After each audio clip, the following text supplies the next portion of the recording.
C'était un moment politique inédit. Mercredi dernier au Parlement européen, les eurodéputés ont adopté une révision du règlement Retour, un texte qui contraint considérablement la politique d'accueil des personnes exilées en Europe, une adoption permise par le soutien de l'extrême droite de l'hémicycle, et ce quelques jours après l'entrée en vigueur du pacte européen sur l'asile et la migration. Les partis politiques de gauche et plusieurs associations se disent indignés par ce vote. On va en parler aujourd'hui sur Radio avec le directeur général de France Terre d'Asile. Bonjour Vincent Beaugrand. Bonjour. Merci d'être avec nous sur Radio. Alors d'abord, quelle a été votre toute première réaction à la suite du vote de ce texte mercredi dernier au Parlement européen? Je le rappelle, donc la révision de ce règlement Retour. Déjà, une question de forme, puisque je ne sais pas si vous avez vu les images, mais on a une partie majoritaire de l'hémicycle qui s'est levée à l'annonce des résultats en criant send them back, mais avec une espèce d'allégresse. Donc send them back, renvoyons-les chez eux en français. Avec une espèce d'allégresse de pouvoir prononcer ces mots, et donc une espèce d'allégresse de se réjouir du malheur des autres. Sachant que les autres sont des personnes qui sont juste en situation irrégulière. Ce ne sont pas des personnes qui ont commis des crimes ou autres, ce sont des personnes en situation régulière qui sont visées dans ce nouveau règlement. Donc oui, c'est quand même choquant de voir cette volonté très forte de faire mal aux autres. Et puis évidemment, ce règlement Retour, c'est un peu l'aboutissement d'un certain nombre de textes que vous avez cités. Et l'aboutissement est l'ineptie de ces politiques publiques migratoires qui marchent à l'envers parce que elles sont idéologiques, parce qu'elles sont inhumaines et y compris elles sont coûteuses et inefficaces pour nos propres pays. On va avoir l'occasion d'y revenir en détail, mais simplement pour revenir effectivement sur ce chant en quelque sorte entonné par les députés d'extrême droite au Parlement. C'est une bascule selon vous et avec en plus, je le disais, une alliance entre la droite et l'extrême droite au Parlement européen. Alors, depuis les élections de juin 2024, qu'on a peu vu en France, parce que nous, on a eu la dissolution, mais les résultats de cette élection font que, pour un certain nombre de sujets, il y a une alliance droite et extrême droite. Et cette alliance est saisie en premier lieu des sujets migratoires et en premier lieu de ce règlement Retour, avec la volonté d'aller le plus loin de jamais, la politique la plus répressive qu'il y ait pu avoir dans l'Union européenne. Jamais entendu. Donc oui, une alliance avec un centre qui lui-même est hésitant. Les Français, par exemple, Horizon a voté pour. Côté Renaissance, il y a eu pas de consigne de vote, donc voilà, c'est ça. Donc pour faire une parenthèse, dans le groupe Renew, qui est donc le groupe du centre entre guillemets au Parlement européen, il y a des députés qui ont voté pour, d'autres qui se sont abstenus, effectivement.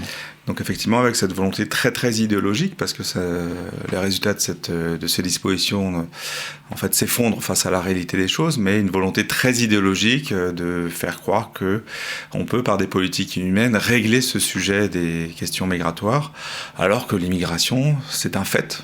Il y a des personnes qui arrivent et il faut penser des politiques publiques pragmatiques pour accompagner ce fait. Alors pour revenir sur la révision de ce règlement Retour, l'une des dispositions du texte, celle qui a le plus fait parler, c'est la création de ces centres de retour qu'on appelle aussi hub dans les pays dits sûrs. De quoi s'agit-il exactement? De quoi on parle? Alors déjà, effectivement, on euphémise, centre, hub. En fait, ce sont des centres de détention. Les personnes seront enfermées, privées de liberté. Donc on est quand même sur la privation de liberté, quelque chose qui est très grave. Et donc, ces personnes seront, pour les personnes qui sont expulsables, qui par exemple en France, auraient reçu une OQTF, eh bien ces personnes pourraient être envoyées, y compris sans délai de recours par rapport à l'expulsion, dans des pays tiers, dits sûrs, mais quand on voit la liste des pays sûrs, on se pose des questions. Et donc ce pays tiers serait chargé, par une convention qu'il a avec le pays, par exemple l'Allemagne, serait chargé d'assurer le retour de la personne dans son pays, donc d'avoir des laissez-passer consulaires et d'avoir toutes les possibilités pour renvoyer cette personne qui viendrait par exemple d'Algérie dans son pays d'origine qu'il a quitté. En fait, c'est des politiques très très dangereuses puisque il y a aucun contrôle. L'Union européenne n'a mis aucun élément de critère de contrôle sur ces centres qui sont des centres de détention. Et dans des pays dont la question des droits humains est pas forcément la plus poussée, eh bien on s'attend vraiment à des situations dramatiques, y compris on peut aller jusqu'à enfermer des enfants, des choses sur lesquelles on était sortis. Par exemple, quelqu'un qui serait expulsé, qui ne bénéficierait pas d'un retour par un laissez-passer consulaire de son pays d'origine. Il n'y a aucune limite, cette personne pourrait rester 5 ans, 10 ans, 15 ans, 20 ans, enfermée en Ouganda, c'est un des pays qu'on cite. Il n'y a aucun garde-fou dans le texte. Aucun garde-fou dans le texte. Ça ne veut pas dire que ça se fera totalement comme ça. On espère que les pays qui mettront en œuvre ces conventions le feront de manière moins abjecte que ça, mais globalement, le texte permet ça. Et en quoi c'est pour continuer, en quoi c'est tout simplement inhumain selon vous? Ce sont des personnes comme vous et moi. La seule différence qu'elles ont, c'est qu'elles n'ont pas de papier. Vous voyez, aujourd'hui, ne serait-ce qu'en France, avec toutes les difficultés de renouvellement des titres de séjour, une partie de ces personnes seraient concernées parce que pendant 6 mois, elles n'ont pas de papier. Il y a beaucoup de personnes aujourd'hui qui reçoivent des obligations de quitter le territoire français. Elles pourraient être prises par la police, avec des pouvoirs étendus de perquisition pour la police. Et elles pourraient être donc mises dans des centres de rétention en France, puis expulsées sans observation d'aucun délai de recours, parce qu'évidemment on a des recours pour se dire je ne suis en situation administrative qui ne devrait pas m'envoyer en expulsion. Et donc effectivement, sans que les délais de recours soient obligatoires, la police pourrait expulser un jour après dans un pays tiers comme l'Ouganda, comme le Rwanda, comme l'Albanie, qui sont les pays dont on parle. Et après c'est fini, le retour, parce qu'il y aurait eu un recours juridique qui aurait prospéré, personne n'y croit. Et le principal argument qui est utilisé pour défendre ce texte, c'est qu'il y a une pression migratoire et donc une immigration illégale à réguler. Mais vous, à France Terre d'Asile, vous dites, en plus d'être inhumain, c'est inefficace. Pourquoi ? Oui, parce que alors premièrement, en fait, pourquoi je dis que c'est très idéologique ? Parce que les personnes qui votent ça sont sûrement à Bruxelles ou je ne sais quoi, mais connaissent pas du tout les parcours des personnes qui arrivent chez nous.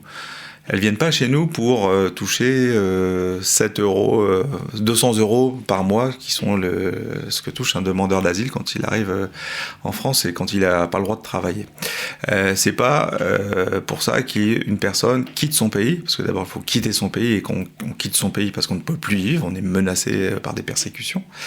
Traverser des déserts, traverser des endroits où vous êtes maltraité, esclavagisé, victime de traite des êtres humains. Les femmes, évidemment, 100% des femmes ou quasi 100% des femmes qui arrivent ont subi des violences sexuelles sur le parcours. Puis ensuite risquer sa vie pour une traversée via la Méditerranée ou via d'autres routes. Donc on ne fait pas ça pour rien, on fait ça parce qu'on n'a pas d'autre choix. Il faut se rappeler en plus que nos pays européens prennent une très petite partie des mouvements migratoires. La plupart des mouvements migratoires sont intra-Afrique, par exemple, pour l'Afrique. Donc, premièrement, c'est un fait. Les personnes arrivent et quels que soient les murs que vous mettez, le fait de mettre des murs ou d'armer des frontières, ça fait juste qu'il y a plus de morts, parce que les gens prennent plus de risques. L'exemple de l'Angleterre est parlant, malgré ses frontières très militarisées à Calais ou autres. Il y a plus de 40 000 personnes qui passent chaque année via des petites embarcations, donc avec beaucoup de risques. Il y a plus de 40 000 personnes qui passent. Donc là encore, si les personnes passent, c'est qu'il y a un vrai besoin. Et donc elles arrivent en France, et à ce moment-là, on a 2 politiques publiques possibles. Celle qui est poursuivie depuis des années et qui est accélérée par ce règlement retour, ou une politique juste pragmatique et humaine. Et une politique pragmatique et humaine, c'est bien accueillir les gens. Bien accueillir les gens, c'est les héberger quand ils arrivent, pas les laisser à la rue. C'est les accompagner vers l'insertion, en leur donnant des cours de français, en leur permettant effectivement de se remettre à niveau si nécessaire dans certaines matières, mais la plupart sont des gens qui sont en capacité, qui n'ont qu'une envie, c'est de travailler.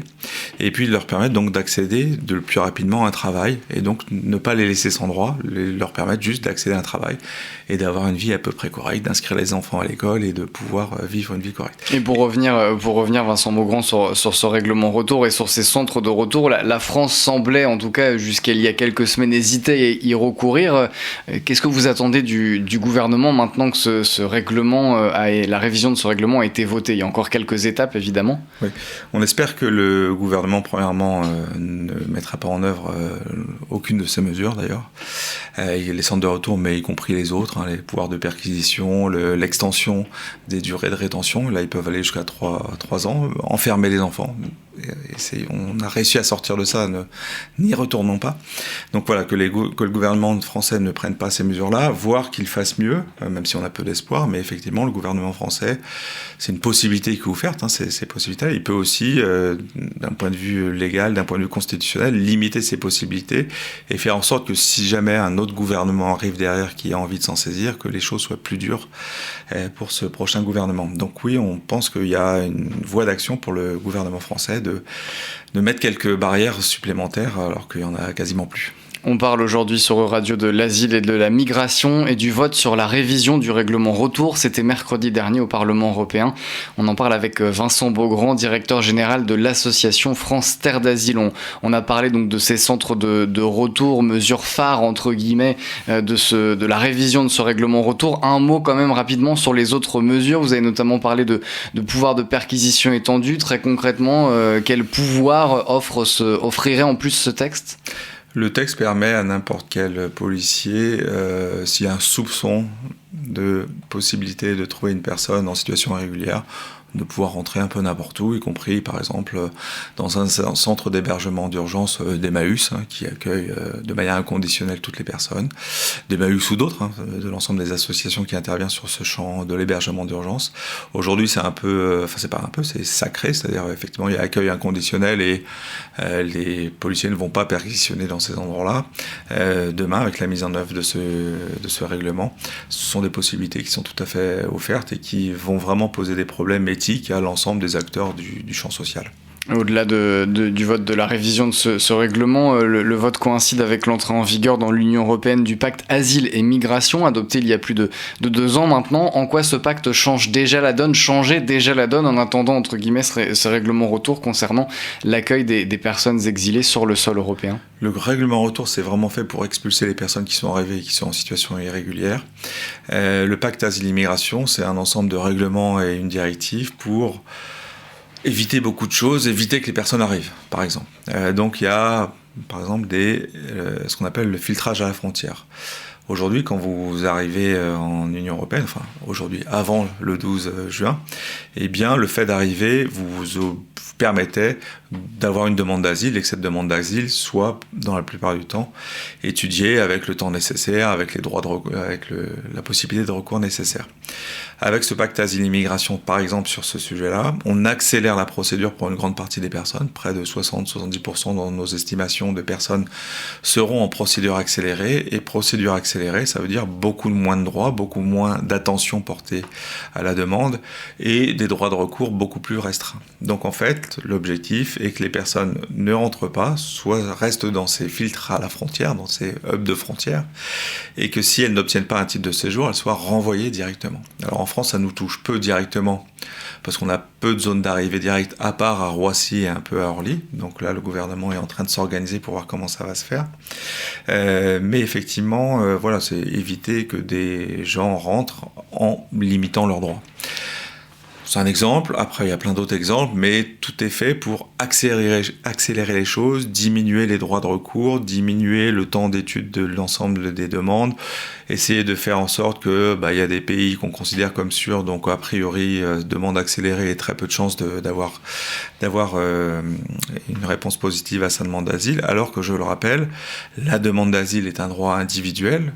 Et c'est pas parce qu'on est dans un pays dit sûr qu'on ne peut pas être dans une minorité de ce pays dit sûr, une minorité par exemple LGBT, une minorité religieuse, et que dans une partie de ce pays sûr, ces minorités-là sont maltraitées et donc on ne peut pas rester dans son pays. Pour vous, le système des pays sûrs est un système trop large et il ne prend pas en compte justement les spécificités que vous venez d'évoquer. Exactement, c'est un système, là encore, fait, non pas pour penser le droit d'asile, et je rappelle, le droit d'asile, c'est quelque chose qui a été créé après la Seconde Guerre mondiale pour des raisons qu'on connaît, pour effectivement l'Europe qui s'est mal comportée vis-à-vis de populations qui étaient persécutées, les populations juives, les populations tziganes qui essayaient de partir et qui ont été rejetées à de multiples moments. Donc ça a été créé pour ça et pour organiser la solidarité entre les pays, pour l'accueil des personnes persécutées.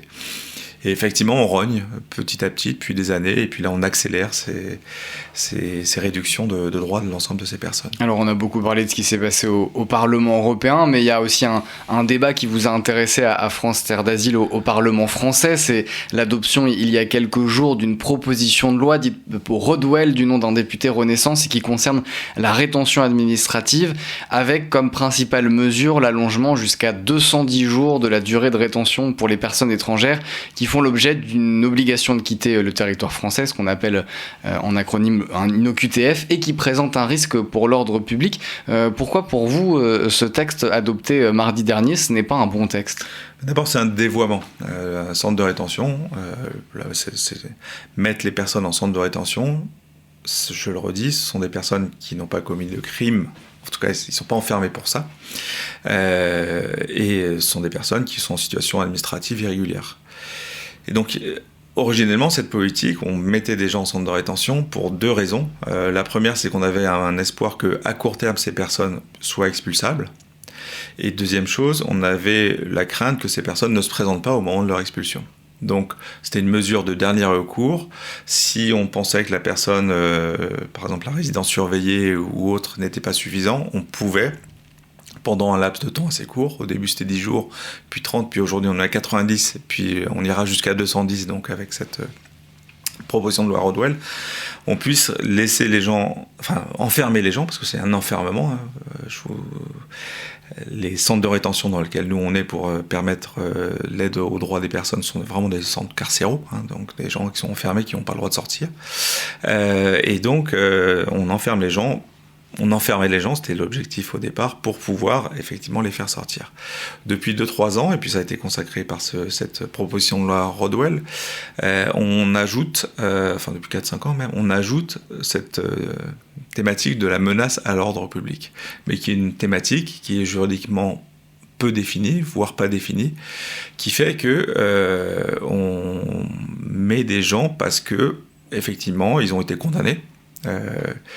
Ils ont purgé leur peine, mais de peur, là encore, à qualifier cette peur, en tout cas de peur qu'ils commettent un acte grave sur le territoire, on les enferme de manière préventive.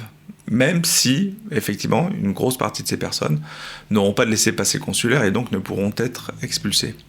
Et donc, finalement, on a dévoyé cette politique d'éloignement qui visait à enfermer les gens de manière courte pour être sûr de pouvoir les renvoyer, à une politique d'enfermement préventif, en fait, pour une partie importante de ces personnes. Ce qui a un deuxième impact, c'est que finalement, la politique d'éloignement, les résultats de cette politique d'éloignement diminuent puisque les places sont prises par des gens qui restent longtemps, ça veut dire qu'ils sont inexpulsables.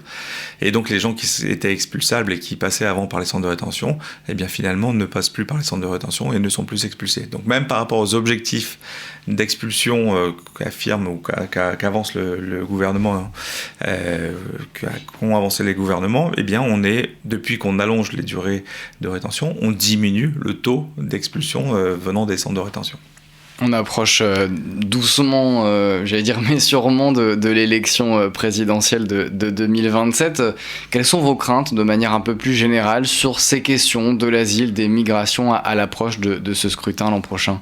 Notre objectif est, nous, France Terre d'Asile, on souhaite apporter notre part dans le débat public pour poser les réalités objectives de ce débat.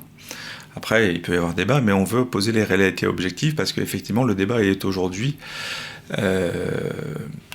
prise en otage par des pouvoirs financiers et politiques, des agendas politiques et médiatiques qui sont très très puissants. Bolloré, Sterrin, etc., qui inventent des observatoires d'observation avec des gens qui n'ont aucune compétence mais qui sont validés par les médias, y compris parfois par les médias du service public. Donc il faut qu'on arrive à poser dans le débat les réalités objectives. Et donc nous, notre crainte, c'est qu'il ne se soit pas posé. Donc c'est pour ça qu'on dit qu'il y a deux voies.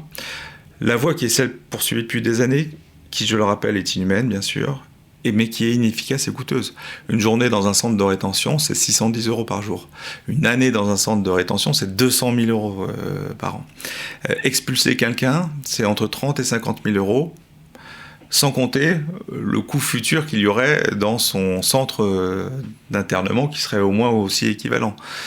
Donc c'est une politique, celle que les autres nous annoncent en face, qui évidemment serait inhumaine. C'est le ICE à l'européenne. Donc le ICE, c'est quand même des gens qui sont tués, c'est des voisins qui... C'est la police de l'immigration aux États-Unis. Bien sûr, c'est la police de l'immigration aux États-Unis avec typiquement ce qui s'est passé à Minneapolis avec 2 personnes tuées. Vraiment des gens en roue libre et très très énervés. Donc un État fascisant, on peut le dire. Enfin, en tout cas, des libertés publiques en grande difficulté. Et vous pensez qu'on pourrait y arriver à ça en France ? En tout cas, les réglementations permises par le règlement retour le permet. Donc ça, en France, après, ça dépendra de l'état des politiques et qu'effectivement, avec un vent d'extrême droite qui souffle en Europe, c'est totalement irresponsable de faire voter ces possibilités-là au niveau européen, qui avant était un peu une protection contre tout ça. Donc il y a ça d'un côté, et donc ça, c'est des politiques qui sont inhumaines et qui sont absolument coûteuses. Si vous voulez aller jusqu'au bout des calculs, on crée chaque année entre 20 et 30 000 personnes sans papier parce qu'on réduit les droits. 20 à 30 000 personnes à expulser, ça fait déjà un coût de 5 milliards. Si vous voulez aussi expulser les 600 à 800 000 personnes sans papier, c'est plus de 50, 80, 100 milliards d'euros. Évidemment, c'est des choses qui ne seront jamais faites, et en plus, ça se ferait avec des États militarisés horribles. Donc ça, c'est une dystopie, mais c'est celle auquel on nous fait croire que c'est une utopie. Non, c'est une dystopie. Et vous allez défendre, on imagine, une alternative. L'alternative, c'est une politique humaine, et un peu comme je l'ai décrivé tout à l'heure, bien accueillir les gens, leur donner des droits et leur donner surtout de l'accompagnement pour aller vers une vie normale. C'est à ça que ces personnes-là veulent avoir une vie normale. Ce sont des personnes normales qui veulent avoir une vie normale, qui malheureusement ont eu un parcours un peu compliqué avant parce que c'était pas possible de vivre dans leur pays. Et une vie normale, c'est une vie qui travaille, ce sont des personnes qui cotisent et donc qui apportent à la richesse de l'État. Et là, il faut rappeler le consensus aussi des économistes sur ces questions migratoires. Ils disent 2 choses, les économistes, et pas des économistes islamo-gauchistes, des économistes de l'OCDE, de la BCE, de l'École de Paris d'économie, etc., des gens bien installés dans le système. Ils disent 2 choses. Ils disent, première chose, les personnes étrangères ont un apport positif sur la croissance d'un pays, donc entre 0,5 et 1,5% en fonction du nombre de personnes, d'où ils viennent et autres, mais c'est un apport effectif sur la croissance d'un pays. Et deuxième question, c'est sur l'impact sur les budgets publics. L'apport l'impact est soit neutre, soit légèrement négatif, soit légèrement positif.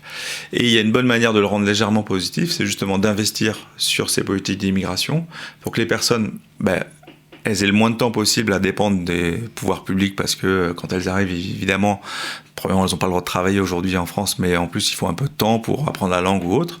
Et donc, il faut massifier l'investissement pour que ces personnes, le plus vite possible, accèdent à une vie normale, donc cotisent, payent des impôts, envoient leurs enfants à l'école, etc. Et c'est donc ce que vous allez défendre dans cette période électorale qui s'ouvre. Merci beaucoup, Vincent Beaugrand. Je rappelle que vous êtes directeur général de France Terre d'Asile, d'être venu réagir à la suite donc de l'adoption, la révision du règlement retour la semaine dernière au Parlement européen. Merci à vous, Vincent Beaugrand. Merci beaucoup.